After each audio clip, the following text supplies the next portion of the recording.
So basically,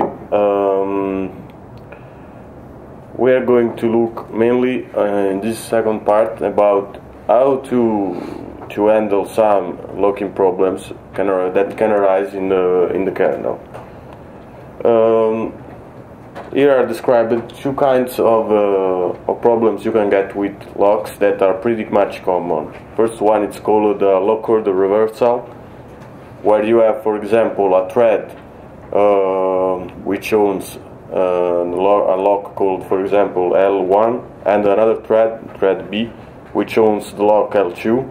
Then thread E tries to it's wrong the slide. Thread E tries to acquire L2, but obviously it sleeps because it's owned by thread B, and then thread B tries to acquire the lock 1 because it's and its contests because it's owned by thread E. And this is a situation that never ends, and it's pretty much well documented in common and traditional literature about logging, and it's called it's a classical deadlock. This means that, as everybody knows about which one, if everybody has ever read a book about operating system, knows that locks should maintain an ordering in regard of each other. That's not very simple when you're speaking about a kernel.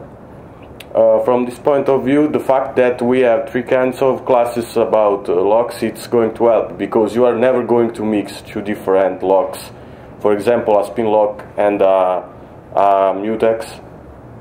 You can mix in this way, because you can have the mutex first and the spin lock later, while the opposite it's not actually true. So you will see that for this kind of deadlock is only possible about two locks within the same class, like for example two mutex or two speed mutex or such. We also, even if it's not very well documented, for example, spin locks in FreeBSD has a way to identify such kind of deadlocks, and it's pretty much enabled. It's a feature enabled in the code. They just count how many times they are spinning, and if it exceeds an exaggerated result, then it means that probably they are under a deadlock and the system panics.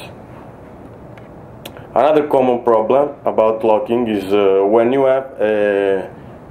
you're using a wait channel like a convar, and it's protected by a lock. If there are some RACIA chassis to this convar that are, for example, convar usually are chassis with some preliminary conditions, like a counter for a waiter's counter that needs to be updated anytime that a new thread sleeps on the convar, for example, or flags to be setted. If these conditions are not protected by the same lock, you can end up having some threads sleeping on this wait channel, and nobody's going to wake them up again. This is called usually as missed wake up, and it's a pretty common kind to have a deadlock. The problem is that it's very difficult to differentiate between a missed wake up and for example, a forever sleep of a thread that it's not likely to be awakened. So this kind of deadlock are very, very difficult to be discovered, and will require some a bit of hard work that we are going to see right now. For example,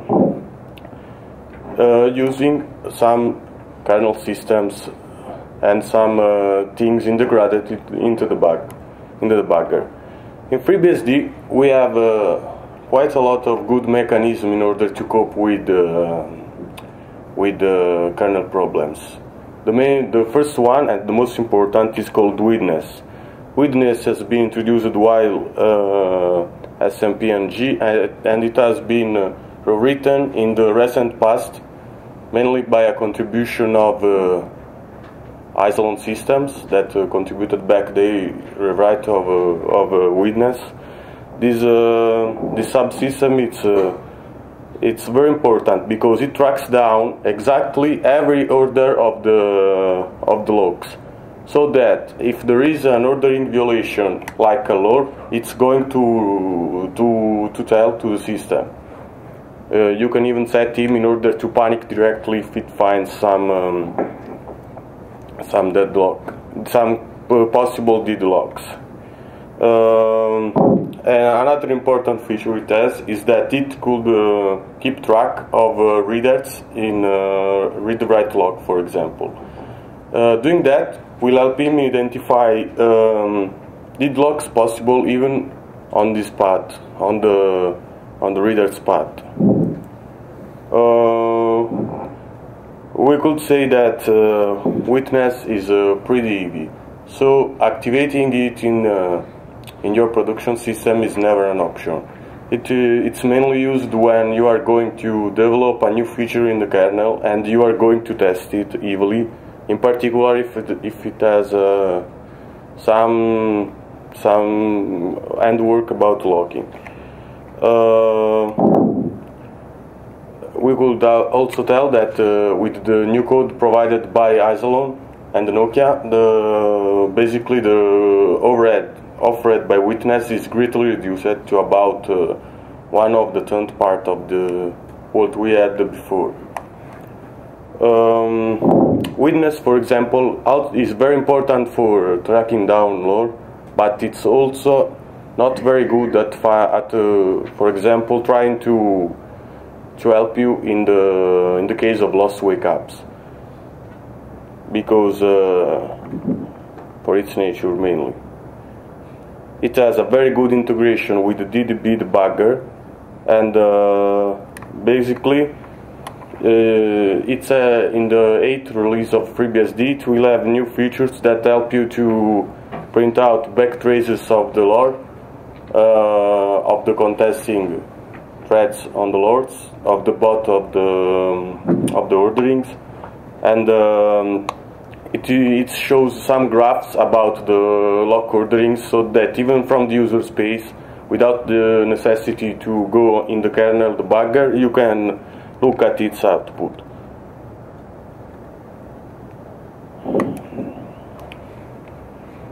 Well, sometimes I see that on our mailing list there is a bit of confusion about what information report in regard of deadlocks conditions, and what help users can give to developers about that. So we are going to see all the relevant information we want to know when there is a current deadlock in the kernel. Usually, if you want to find a deadlock that's happening in the kernel, your first one line of analysis starts from the DDB more than a post-mortem analysis. Even both are important, but using DDB you are going to get more precise and important information. The most important you need in order to find deadlocks are obviously the lore reported by witness, in order to see if there is something strange that can be involved. You want to know the state of all the threads that are running on the system that it's deadlocking. If you know that you are deadlocking, if you see that on run queues there are just idle threads, for example. Because it's like saying that the run queues are completely flashed and you have all the threads sleeping in their own containers like tarsals and sleep queues. You need to know which are actually the locks that are acquired in the system, and that's something that witness provides. And the very important things is knowing exactly how the threads are stopping. So one of the most important things is retrieving what the threads were doing when they were put asleep. The backtraces of all the threads involved are so vital in order to identify deadlocks. In the case that buffer cache and VFS are probably parts of the deadlocking, you should also need to print out the information about bnodes. And what we are interested in is which vnodes are held, vnodes are actually referenced, and which ones, and in which way they were held. So this is an example of the thread states in the case of a deadlock. That's a real example of a deadlock that I still need to look at, really. But you can say that the list is not totally complete, but you will see that all the threads are sleeping, and that this one is the message used by the wait channel on where they're sleeping on, or used by the container, like the turnstile or the sleep queue. That's like, if I recall correctly, it's a force down mount that does the delocking at some point. I'm not sure. I'm not really sure because I should look at it. But you see that the relevant command here is the PS that DDB supports. Another important thing is getting the situation of all CPUs. As you can see there, usually it's just because you could have some data structure corrupt in the per CPU data. That's a very common situation where you can get deadlocks, because, for example, having a corrupt LTD would lead you to have a bigger massive breakage like double faults and things like that. But usually it's always a good idea to look at the state of all the CPUs involved in the system. The command is show all pCPU. This one is a witness specific command, show all locks, and it's going to show you exactly all the locks held, who is the owner, like in this case a mount, and the thread is this one. What lock he is holding, that's the address, and where it was acquired. It gives you lines and file. Actually, that's just possible with the witness, because otherwise, to try to keep all this information in a general purpose kernel would be very expensive for our logging subsystem.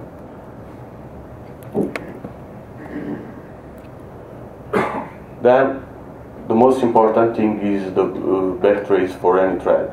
All threads, abbreviated OLT, it's going to show you the backtraces for all the threads. In this case, the thread with this address, TID and PID, basically got sleeping on a vnode. You will see that the backend in this case is FFS, and that's the context switching function. That's the sleep queues function of the container that is containing the thread. And this one is what it was going to do before, like mounting the file system in this case. You will see that on a complete feeding, you will have a lot of this kind of traces, but they are very important for the developers in order to understand what's going on.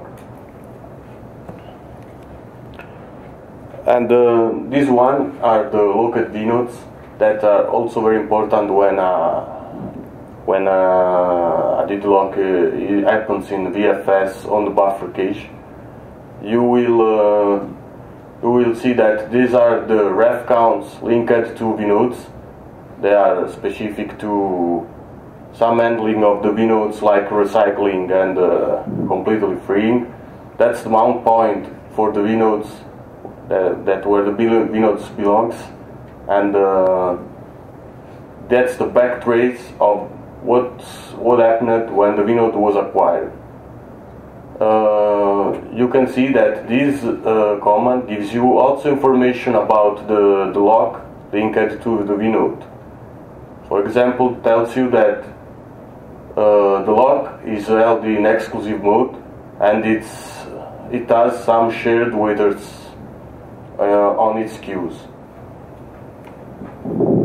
That's also the inode number and the number base. There are also other information you could retrieve from DDB linked to, for example, debugging deadlocks, like slip chains for any wait channel. If you have the address, if you can retrieve them, and for example, you can also print the whole table of lock relations from witness, but it's likely never useful because you should already know that. So you will just need to know which is the one that can give the trouble. So if you are going to submit some problems about called usually hang up, that probably are deadlock in the kernel space, that ones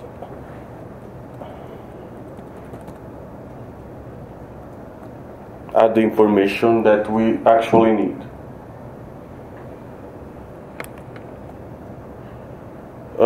As long as it's very difficult to see very good reports about deadlocks. So I think that it was an important thing to tell about that. Apart witness, we have another important mechanism that could help about locking problems, and it's called KTR. KTR, basically, it's a logger, a kernel logger of events. It's highly configurable, as you can, for example, you can handle different classes of events. For example, in FreeBSD we have events linked to the scheduler, to the locking, to the VFS, and to callouts, for example, and they are all packed in the same class. So they can be selectively enabled and selectively masked. As for example, the difference is that you can enable several classes, like 10 classes of the KTR, and then you are just interested in 3 of them. Even if all 10 of them are actually tracked, you are going to just see 3 of them. An important thing is that KTR it doesn't handle, for example, it doesn't store the pointers, for example, passed to him. It actually stores the pointer. It not stores for example, the strings. It doesn't do a copy. So you need to just pass him the pointers, which are persistent in memory. Otherwise, you are going to create a null that where KTR is not able to access to what you pass it to him. The good things about KTR is that you can also look at it from the user space through the KTR dump interface. And why is that important for logging? Because often it can tell you what happened, on which patches CPU happened, and in which ordering that happened. And this is very important when you are going to track down, for example, races. When you are not sure about the ordering of operation, how they happened, and it's going to tell you. For example, that's a typical trace of KTR, where you have the CPU where the event happened. That's the index of the event. That's a timestamp. I think it's retrieved directly from the TSC, but I'm not actually sure. And that's, for example, I was tracking down the scheduler class, so I was interested mainly about scheduler workloads, and I could see, for example, that he logged that, for example, happened a context switch, scheduling trying to schedule the idle CPU. And then other information, like, for example, the load of the CPU1, and sched priority boosts like this one, and other things.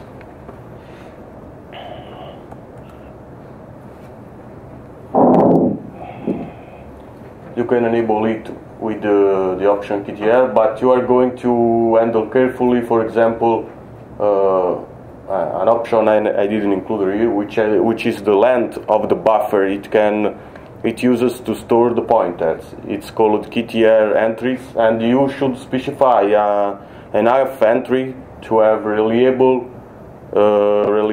tracking. For example, if you are going to log a lot of events, using a short queue is not an option, because you are going to lose some information. Typically, a queue is that I use is like 32 key of entries. This other option lets you compile and some classes and mask some classes and mask even the CPU. If you have a big SMP environment, you are going to just selectively enable some of them. That's been very important, for example, in tracking down arrays in the sleep queue code, where you can find the referral here.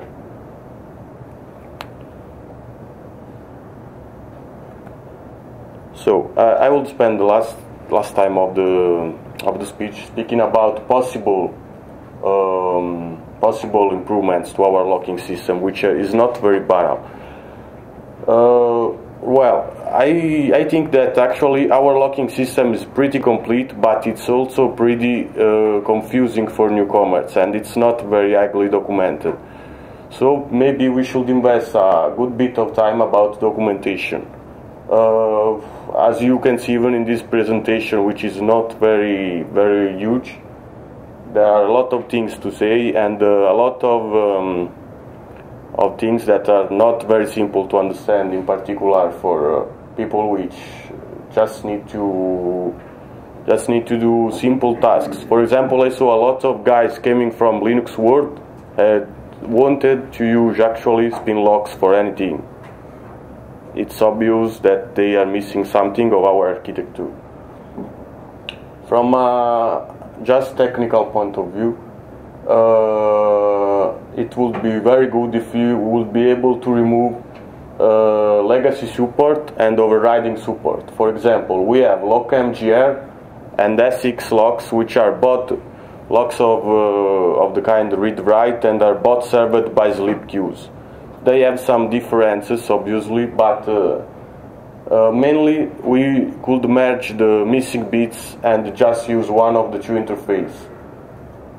On the same way, as I told you before, the sleeping point through msleep and read-write sleep and SX sleep, which should probably merge it with the condovar and stripped off our kernel, and probably we should drop SEMA. The SEMA force counting, because it's obsoleted by the condovar and mutex that we already have.